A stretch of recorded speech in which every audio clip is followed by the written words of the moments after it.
Oh, hi everybody.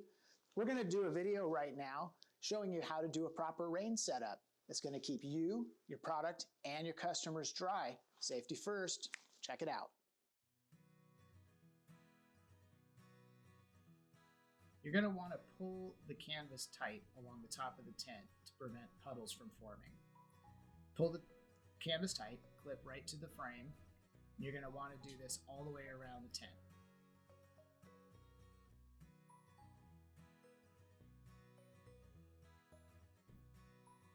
Clip in two places along each side of the tent.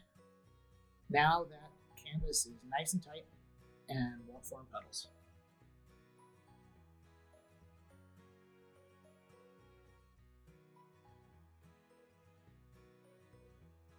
To create a gutter, take the two flaps that meet in the center of the tent and roll them up together. This will prevent water from coming through.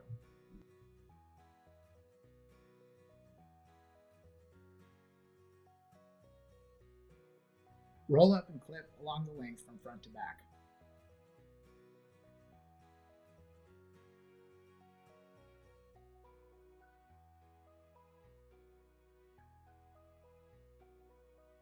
Use lots of clips or you might get an unpleasant surprise halfway through your market.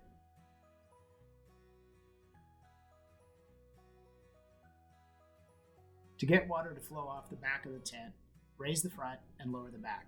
You can try raising it 3 holes showing in the front and 1 hole showing in the back.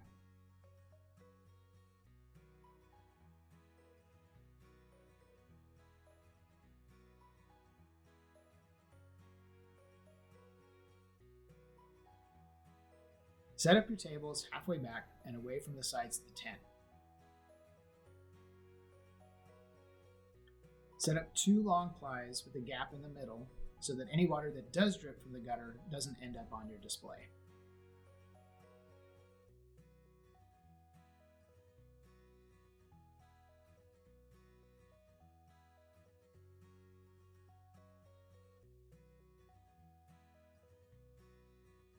Hang shade cloth around 3 sides of your tents. Be sure to clip it inside the canvas.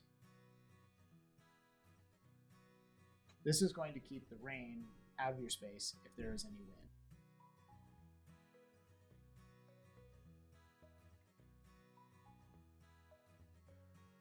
Don't use yellow tablecloths. Put yellow trays directly on the table. Never put any product straight on the plywood. Empty trays under the rear trays will elevate the back of your display. Keep the granola in the bin, tilt it up, and cover it with a clear lid to keep it dry. You can tilt up the rear row of trays.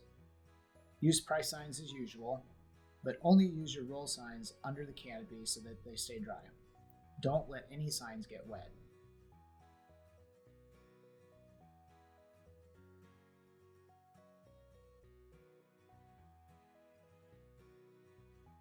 That's it. Now you know how to set up for rain. After the market, always transport wet tents back to the bakery with the covers on so that they stay clean. If the wet equipment is not going to be used the next day, bring it into the bakery to dry.